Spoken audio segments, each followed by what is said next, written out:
The Clarion is the camp magazine for prisoners at Lambsdorff, which was a so-called Stalag run by the Wehrmacht for prisoners of war. And it was produced for the prisoners in the camp who were British, American, Commonwealth prisoners. There were many other nationalities in the camp, a very large number of Soviet prisoners as well.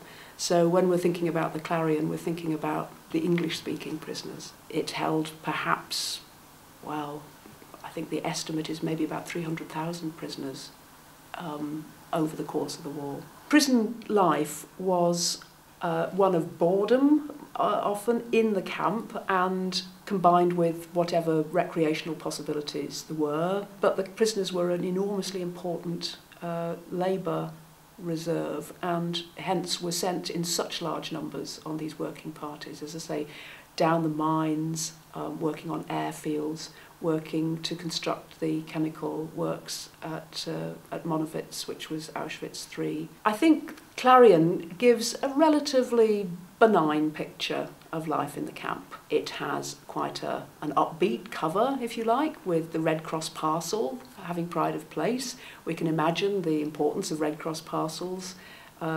Really from December 1940, when the first parcels arrived, they were an absolute lifeline for prisoners. Inside there are various articles about camp life. There are pictures of the sporting highlights of 1944, pictures of the theatrical productions. You get a sense of men having a sort of normal life in a way in the camp. And then there are some jokey pieces where they talk about the difficulties of doing their washing, a little joke about Santa Claus having been shot down and that's why he's appeared in the camp. I mean, there's a sort of slightly jokey feel to it, as well as a quite upbeat feel. This Christmas 1944 edition has come to us as part of the memorabilia left behind by William Rogan. William Rogan was a soldier in the 8th Battalion of the Sherwood Foresters. He was sent to Norway in April 1940. He embarked for Norway on the 15th of April 1940, and already on the 27th of April he was taken prisoner. He had a very, very short war. Here's William Rogan's appointments diary for April 1940. Thursday the 18th, first fight, hungry and tired. Friday the 19th, travelling, very tired. Saturday the 20th, check the German advance. Sunday the 21st, air raids all day long. Monday the 22nd, charmed life, bullets missed me by inches. Tuesday the 23rd, big battle, many of the lads killed. Wednesday the 24th, chased by tanks, men being killed around me. Thursday the 25th, lost in the mountains, 4 feet of snow, no food and terrible cold. Friday the 26th, hopeless case, lost, surrounded by Germans, every man for himself.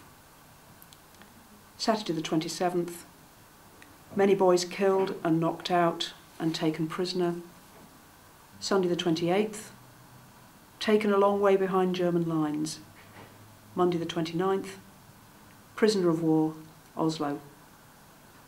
What they didn't know at Christmas 1944, the camp would be evacuated within a month. By the end of January 1945, the prisoners were on the move.